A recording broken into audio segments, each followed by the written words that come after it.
ನನಗೆ ನಿನ್ನ ಹೊರತಾಗಿ ಬೇರೆ ಗತಿ ಯಾರು? ಆತ್ಮೀಯ ಸಜ್ಜನರಿಂದ ಪರಿತ್ಯಜಿಸಲ್ಪಟ್ಟೆನು. ಹೇ ಭಗವಂತ, ಈ ದ್ರೌಪದಿ ಅಣಿಯಲ್ಲಿ ಇನ್ನೂ ಅದೇನೇನು ಬರೆದಿರುವೆ ದೇವ, ಅದೇನೇನು ಬರೆದಿರುವೆ. ಪ್ರಿಯತಮೇ ಪಾಂಚಾಲಿ,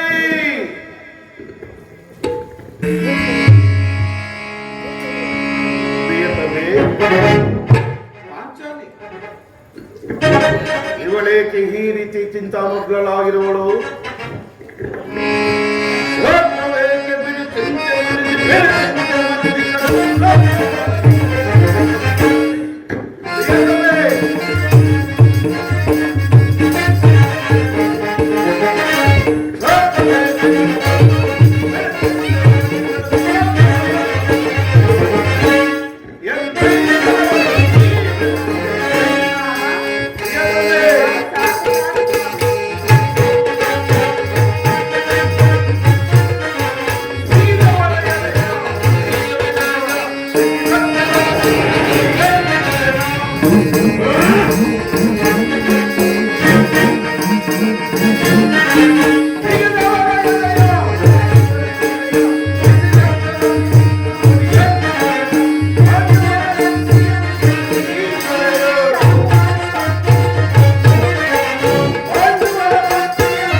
ಏನಾಯ್ತು?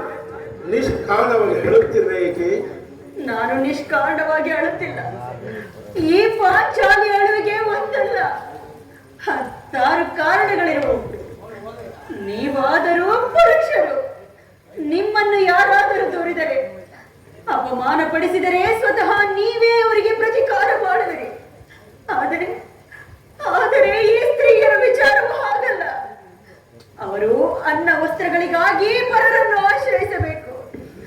ಆತ್ಮ ಗೌರವವನ್ನು ರಕ್ಷಿಸಿಕೊಳ್ಳಲು ಅವರಿಗೆ ಅನ್ಯ ಆಶ್ರಯ ಬೇಕೇ ಬೇಕು. ಹೇ ಪರಮೇಶ್ವರ, ಇಂತಹ ಪರಾಧೀನ ಸ್ತ್ರೀ ಜಾತಿಯನ್ನು ಅದೇಕೆ ಸೃಷ್ಟಿಸಿದೆ ದೇವ? ಕಳಬೇಡ ಪಾಂಚಾಲಿ, ಕಳಬೇಡ. ಸ್ತ್ರೀಯರ ಪರಾಧೀನತೆಯು ನಮ್ಮ ಸಮಾಜದ ನೇಮ, ಭಗವಾನ್ ಸ್ವರೂಪರಾದ ಋಷಿಮುನಿಗಳಾಜ್ಞೆ. ಕೈ ಹಿಡಿದ ಪತ್ನಿಯನ್ನು ದ್ಯೋತದಲ್ಲಿ ಪಣವಾಗಿಟ್ಟ ಸೋಲುವಂತೆ ಆ ನಿಮ್ಮ ವರ್ಷಗಳೇ ಆಜ್ಞಾಪಿಸಿದರಲ್ಲವೇ? ಪತಿಗಳಂತೆ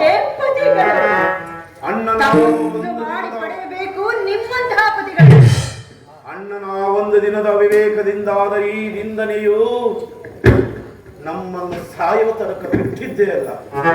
ಪ್ರಿಯತಮಿ, ಅಣ್ಣನ ಅಪರಾಧಗಳನ್ನು ಕ್ಷಮಿಸುವಂತೆ ನಾನು ನಿನ್ನಲ್ಲಿ ಎಷ್ಟೋ ಬಾರಿ ಕೇಳಿಕೊಂಡಿದ್ದೇನೆ. ಹಾಗೆವಾಯ್ತು, ಅದನ್ನು ಮರೆತು ಬಿಡು. ಈ ದಿನ ನೀನು ದುಃಖಿಸಲು ಕಾರಣವೇನೆಂದು ನನ್ನೊಳಗೆ ತಿಳಿಸಬಾರದಿಲ್ಲಿ. ತಿಳಿಸುವೆನು. ಆದರೆ ಅದರಿಂದ ಆಗುವ ಪ್ರಯೋಜನವಾದರೂ ಏನು? ನೀವೆಷ್ಟೇ ಆದರೂ ನಿಮ್ಮ ಅಣ್ಣನ ಆಜ್ಞಾಧಾರಕರಲ್ಲವೇ? ಅದು ಅಂದಿನ ಈಗ ನಾವು ಯಾರ ಆಜ್ಞಾಧಾರಕರಲ್ಲದೇವೆ. ಹಾಗಾದರೆ ತಿಳಿಸುವೆನು ಕೇಳಿ. ಈ ದಿನ ನಾನು ಹಸ್ತಿನಾಂಬೆಯ ಮಂದಿರಕ್ಕೆ ದೇವಿಯ ದರ್ಶನಕ್ಕಾಗಿ ಹೋಗಿದ್ದೆನು. ಅಲ್ಲಿಗೆ ಆ ದುರಹಂಕಾರಿ ದುರ್ಯೋಧನನ ಪತ್ನಿ ಭಾನುಮತಿಯೂ ಸಹ ಬಂದಿದ್ದಳು. ಆಕೆಯು ನನ್ನನ್ನು ಕಂಡು, ದ್ರೌಪದಿ, ನಿನ್ನ ಪತಿಗಳು ವಾಸಕ್ಕಾಗಿ 5 ಗ್ರಾಮಗಳನ್ನು ಬೇಡಲು ದೂತರನ್ನು ಆ ಸ್ಥಾನಕ್ಕೆ ಕಳುಹಿಸಿದ್ದರು. ಇನ್ನೇನು ಸಂಧಿಯಾಗುವುದು. ಆಗಲಾದರೂ ಈ ನಿನ್ನ ಬಿಚ್ಚಿದ ಕೇಶರಾಶಿಯನ್ನು ಮುಡಿಗಟ್ಟಿವೆ ಅಷ್ಟೇ ಎಂದು ಕೇಕೆ ಹಾಕಿ ಅಪಹಾಸ್ಯ ಮಾಡಿದ ಸ್ವಾಮಿ, ಅಪಹಾಸ್ಯ ಮಾಡಿದ ಕಣು. ಏನು ಪುನಃ ಸಂಧಿಗೆ ಪ್ರಯತ್ನ? ಹಾಗಾದರೆ ನನ್ನ ಸಂದೇಹವು ನಿಜವಾಯಿತು. ಅರ್ಜುನನ ದಾರಕ್ಕೆ ನಿಂದಿರಿದಾಲೆ ಈಗಾವತ್ತೆಂದು ಭಾವಿಸಿದ್ದಾರೆ. ಹೇಳಿ, ಯಾರು ರಾಜಮರಕ್ಕೆ ಬಂದವರು? ನಮ್ಮಣ್ಣರಾದ ಶ್ರೀಕೃಷ್ಣ ಪರಮಾತ್ಮರಲ್ಲವೇ? ಗೋಪಿಕಂಗನಿರ ವಿಲಾಸ ಯಜ್ಞಗಳಲ್ಲಿ ಮಗ್ನನಾದ ಯದುಪತಿಯು ಎತ್ತವನ್ನು ಮರೆಯುವುದು ಸಹಜ. ಅರ್ಜುನನು ದಾರಕ್ಕೆ ನಿಂದಿರಿಗದಾಗಲೇ ಈಗಾಗಬಹುದೆಂದು ಭಾವಿಸಿದೆನು. ಅದಂತಿರಲಿ, ಭಾನುಮತಿಗೆ ಏನೆಂದು ಉತ್ತರವನ್ನು ಕೊಟ್ಟೆ? ಅವಳ ಪ್ರಶ್ನೆಗೆ ಸರಿಯಾದ ಉತ್ತರವನ್ನೇ ಕೊಟ್ಟಿರುವೆನು. ಏನಂದು? ನಿನ್ನ ಕಟ್ಟಿದ ಮುಡಿಯನ್ನು ಬಿಡಿಸುವವರೆಗೂ ನನ್ನ ಈ ಬಿಚ್ಚಿದ ಮುಡಿಯನ್ನು ಕಟ್ಟುವುದಿಲ್ಲವೇ ಭಾನುಮತಿ ಎಂದು.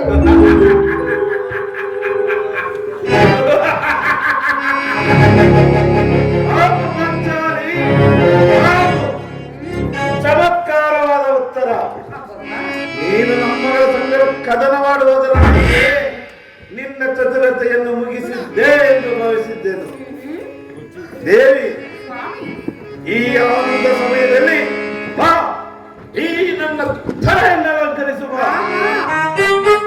ಸ್ವಾಮಿ, ದೇವಿ, ಮೊದಲು ಈ ನನ್ನ ಬಿಚ್ಚಿದ ಕೇಶರಾಶಿಯನ್ನು ಮುಡಿಗಟ್ಟಿ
ಮುಂದೊಂದು ದಿನ ಈ ನನ್ನ ಬಿಚ್ಚಿದ ಕೇಶರಾಶಿಯನ್ನು ಕಂಡು ಕಂಡು ಕಂಡು ಹ್ಮ್ ಗುರುಕುಲಾಂತಕ ಕಾಳ ರಾತ್ರಿ ಎಂದು ಸಂಬೋಧಿಸಿದ್ರಿ.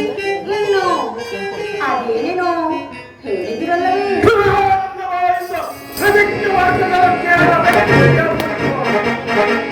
ಓಡಿದ ಪ್ರತಿಜ್ಞೆಯನ್ನು ಮರೆಯುವ ಭೀಮಸೇನ. ಆಹಾ, ಹೇಳುವುದು ಮಾತ್ರವಲ್ಲ, ನುಡಿದಂತೆ ನಡೆಯಬೇಕೆಂಬುದೇ ನನ್ನ ಇಚ್ಛೆ. ನಾನು ಸುಮ್ಮನೆ ಇಚ್ಛಿಸಿದ್ರೆ ನೀವೆಷ್ಟೇ ಆದರೂ ನಿಮ್ಮ ಅಣ್ಣನ ಆಜ್ಞಾಧಾರಕರಲ್ಲವೇ? ನನ್ನನ್ನು ಕೆಲಸಬೇಡ ದೇವಿ. ಈಗ ನಾನು ಯಾರ ಆಜ್ಞಾಧಾರಕರು ಅಲ್ಲ. ಶಾಂತಿಯನ್ನು ಬಯಸುವವರು ಸಂಧಿಯ ಪ್ರಸ್ತಾವದಲ್ಲಿ ನಾನು ಮಾತ್ರ ಬಹುತರದಿಂದ ಯುದ್ಧವನ್ನೇ ನಿರೀಕ್ಷಿಸುತ್ತಿರುವೆ. ನನ್ನ ಪರಾಯಣನಾದ ಯುಧಿಷ್ಠಿರನು ಹಿರಿಯೋಧನಂತಹ ಅಪರಾಧಗಳನ್ನು ಕ್ಷಮಿಸಬಹುದು. ದೇವಿ, ನಾನು ಭಕ್ತ ಕ್ಷಮಿಸುವುದಿಲ್ಲ.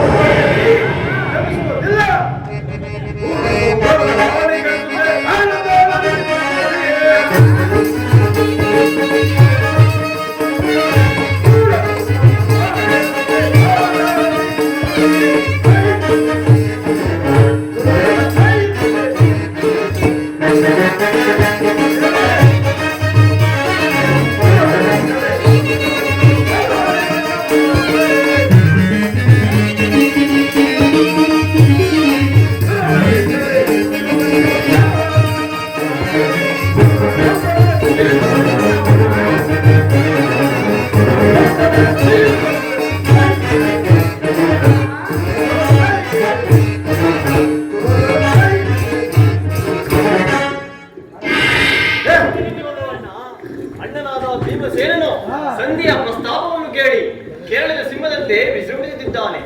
ಅವನನ್ನು ಸಮಾಧಾನಪಡಿಸಲು ನಿನ್ನನ್ನು ಹೊರತು ಯಾರು ಶಕ್ತರಲ್ಲ. ನನ್ನಲ್ಲಿ ಶಾಂತರಾಗ ಸಹೋದರ, ಪ್ರೀತಿ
ಈ ಸಾರೆಯವರ ಕೋಪಕ್ಕೆ ದ್ರೌಪದಿಯೇ ಮೂಲ ಕಾರಣ ಎಂದು ತೋರುತ್ತಿರುವುದು.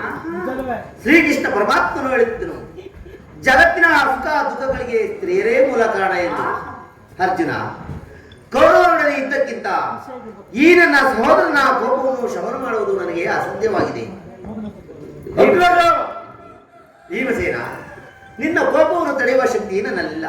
ಶಾಂತನಾಗು ಸಹೋದರ, ಶಾಂತನಾಗು. ಅಗ್ರಜ, ಸಮಯಕ್ಕೆ ಸರಿಯಾಗಿಯೇ ಬಂದಿರಿ. ನಮಗೆ ಯಾರಲ್ಲಿಯೂ ಕೋಪವಿಲ್ಲ. ಅರ್ಜುನನ ಸಮ್ಮುಖದಲ್ಲಿ ನಿಮಗೊಂದು ಮಾತನ್ನು ತಿಳಿಸಬೇಕೆಂದಿರುವುದು. ಅದನ್ನು ನಿಮ್ಮೀರುವ ಸಮ್ಮುಖದಲ್ಲಿ ಈಗಲೇ ಬಿಡುವೆನು. ಈ ಸಂಧಿಯ ಪ್ರಸ್ತಾಪವು ನಿಮಗೆ ಉಚಿತವಾಗಿ ಕಾಣಬಹುದು. ಅರ್ಜುನನು ಅನುಮೋದಿಸಬಹುದು, ನಕುಲ ಸಹದೇವರು ಸುಮ್ಮನಿರಬಹುದು.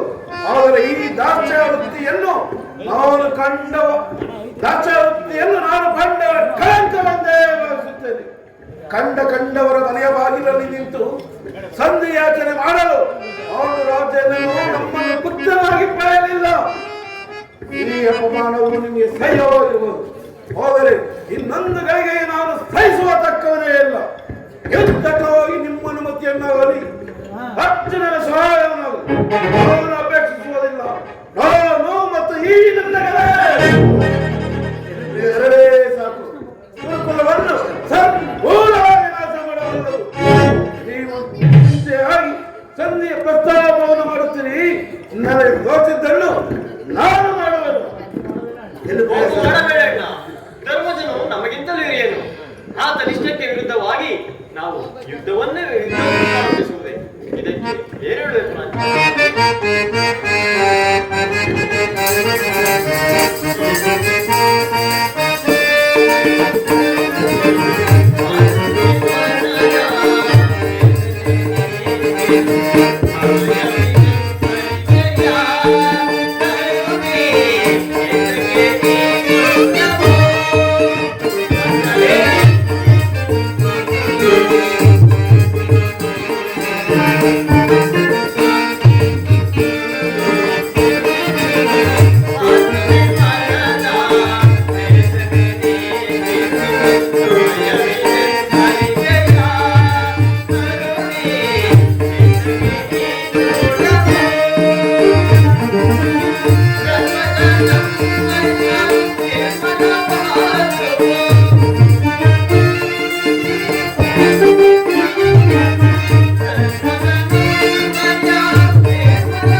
ಪಾಂಚಾಲಿ, ಸಮಾಚಾರವೇನು? ಅಣ್ಣನೇಕೆ ಸಿಟ್ಟಾಗುವನು? ಧರ್ಮವೆಂದು ಹಂಬಲಿಸುತ್ತಾ ಕ್ಷತ್ರಿಯರ ಧರ್ಮವೇನೆಂಬುದನ್ನು ಮರೆಯುವುದು ನಿಮಗೆ ಉಚಿತವೆನಿಸಿತಲ್ಲವೇ? ಯುದ್ಧದಂತೆ ಶಾಂತಿ ರಕ್ಷಣೆಯು ಚಿಂತನ ಕರ್ತವ್ಯ. ಯುದ್ಧವು ಎಂತಹ ಘೋರಪರ್ವ ಎಂಬುದು ನೀನು ತಿಳಿದಿಲ್ಲ. ನಾವು ಅಭಿಮಾನಕ್ಕೆ ವಶರಾಗಿ ಯುದ್ಧವನ್ನು ಪ್ರಾರಂಭಿಸಿದರೆ ಮುಂದೆ ನಮ್ಮ ವಿಚಾರಕ್ಕಾಗಿ ದುಃಖಿಸಬೇಕಾಗುತ್ತದೆ. ಅದಕ್ಕಾಗಿಯೇ ನಾನು ಸಂಧಿಗೆ ಇಟ್ಟದು. ರಾಜೇಂದ್ರ, ದೌಮ್ಯನನ್ನು ಸಂಧಿಗೆ ಕಳಿಸಿ ಅಪಮಾನ ಹೊಂದಿದಿರಿ. ಈಗ ಶ್ರೀಕೃಷ್ಣ ಪರಮಾತ್ಮರನ್ನು ಕಳಿಸಿ ಪುನಃ ಅಪಮಾನಕ್ಕೆ ಗುರಿಪಡಿಸಿದಿರಲ್ಲ ಎಂಬುದೇ ನನ್ನ ಚಿಂತೆ. ಏನಿ ಕೋಲಾಹಲ? ಅರ್ಜುನ, ನಾನಿನ್ನು ಈ ಸಂಧಿಯ ಬಲಾಬಲಗಳನ್ನು ಕೇಳುವುದರಿಂದ ನನಗೆ ಯಾವ ಪ್ರಯೋಜನವೂ ಇಲ್ಲ. ನಿಮ್ಮ ಪೌರುಷನ ವರ್ತನೆ ಪುರಸ್ಕಾರವು ನಿಮಗೆ ಇರಲಿ. ಪ್ರತಿಜ್ಞೆಯಿಂದ ನಡೆಯುವ ಸ್ವತಂತ್ರ ಸ್ವಲ್ಪ ನಿಲ್ಲಿ. ಅದು ಯದುಪತಿಯು ನಮ್ಮನ್ನು ನೋಡಿ ನಗುತ್ತಾ ಇತ್ತ ಕಡೆಯೇ ಬರುತ್ತಿರುವರು. ಅಣ್ಣ, ತಂಗಿ,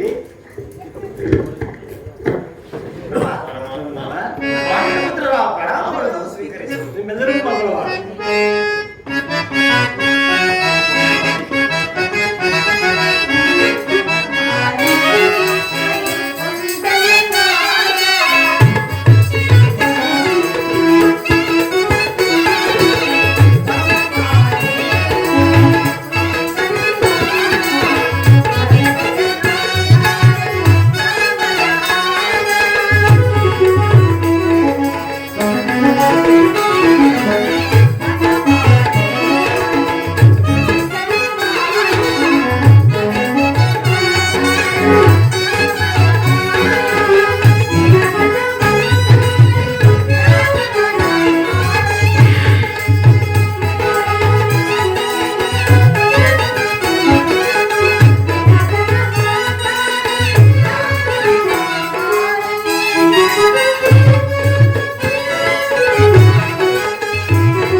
ದುರ್ಯೋಧನ, ಹೋದ ಕಾರ್ಯವೇನಾಯಿತು? ಓದುವವರು ಯಾರು?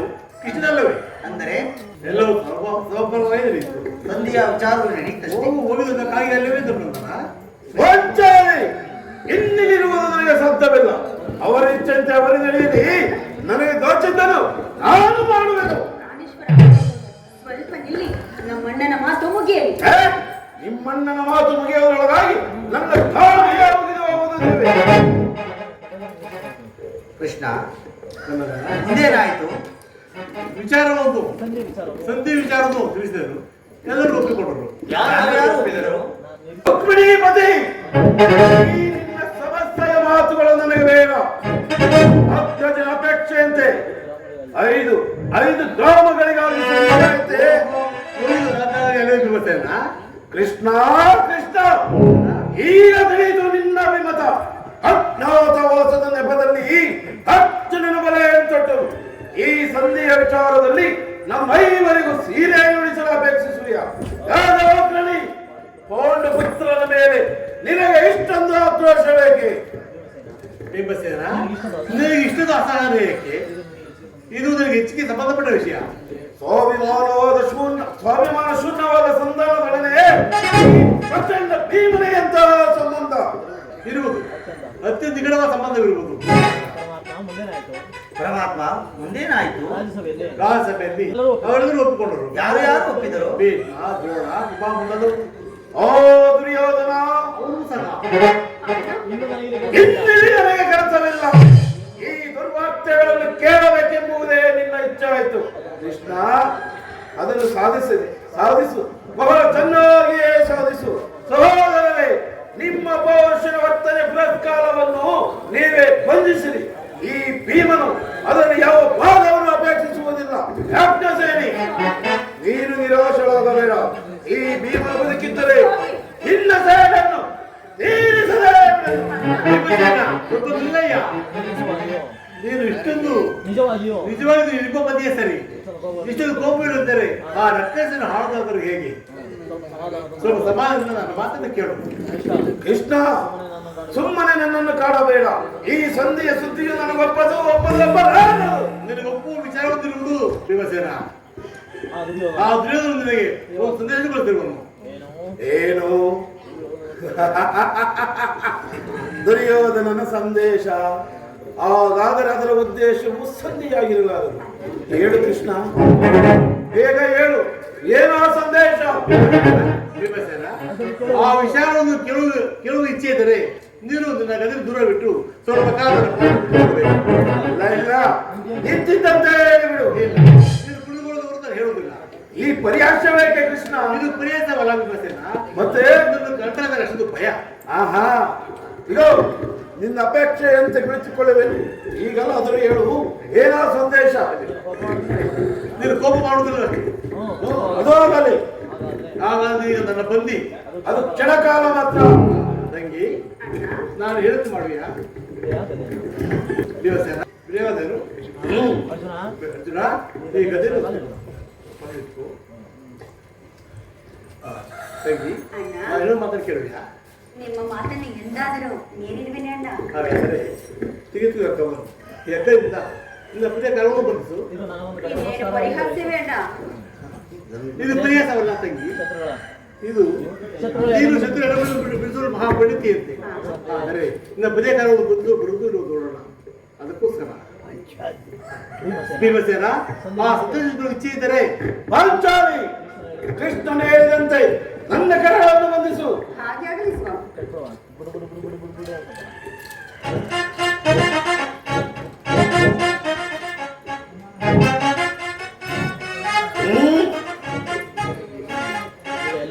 ಈಗೆಲ್ಲರೂ ಕೇಳಿ.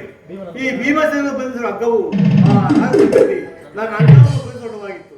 ಯಾರು ಈ ಕಾರ್ಯವನ್ನು ಮಾಡಿದರು? ಏನು ಹೇಳಿದೆ ಕೃಷ್ಣ? ಈ ಹಗ್ಗದಿಂದ ನಿನ್ನನ್ನು ಬಂಧಿಸಲು ಯತ್ನಿಸಿದರೆ ಯಾರು? ಆ ದುರಾಚಾರಿಯಾದ ಆ ದುರ್ಯೋಧನ ಆಜ್ಞೆ ಮಾಡಿದರು. ಆ ದುರಾಭಿಮಾನಿಯಾದ ದುಶ್ಯಾಸನನ್ನು ಈ ಕೃತಿಸಿದರು. ಅವರಿಗಲ್ಲೇ ಮತ್ತೆ ಯಾರಿಗೆ ಸಾಧ್ಯವಾಗುತ್ತದೆ? ಬಿಚ್ಚು ನನ್ನ ಕರಗಳನ್ನು. ಈ ನೀಚ ಕೃತ್ಯದಿಂದ ದುರ್ಯೋಧನ ದುರಾಭಿಮಾನವು ಶಿಖರವನ್ನು ಮುಟ್ಟಿತು. ನಮ್ಮ ಪ್ರಿಯ ಬಂಧುವಾದ ಕೃಷ್ಣನನ್ನು ಪಾಂಡವರ ರಾಯಭಾರಿಯನು ಆ ಕುನ್ನಿ ಕೌರವರು ಈ ರೀತಿ ಅಪಮಾನ ಗಳಿಸಿದರೆ ಅಗ್ರಜ ಧನಂಜಯ ಇದಕ್ಕೆ ನಿಮ್ಮ ಅಭಿಪ್ರಾಯ? ಅಷ್ಟೇ ಅಲ್ಲ, ಆ ಸಂಧಿಗಾಯಕರು ಉತ್ತರ ಹೇಳ್ತೇನೆ ಕೇಳಿ.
ಬೇಕಾದರೆ ಅದು ದೊರಕುವುದು ರಣದಲ್ಲಿ ಅಥವಾ ಸ್ಪರ್ಶ ಸ್ಪಂದನವೆಂದು ಹೇಳಿದ.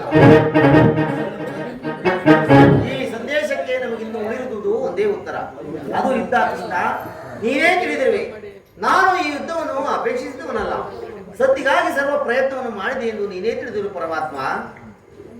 ವಂಚಾಲಿ ಬಿಚ್ಚು ನನ್ನ ಕರಗಳನ್ನು. ಅಗ್ರಜ ಧನಂಜಯ ಯಾರು ಬಿಡಿಸುವುದಿಲ್ಲವೇ? ಬೇಡ, ನಾನೇ ಬಿಡಿಸಿಕೊಳ್ಳುವೆನು, ನಾನೇ ಬಿಡಿಸಿಕೊಳ್ಳುವೆನು.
ಈ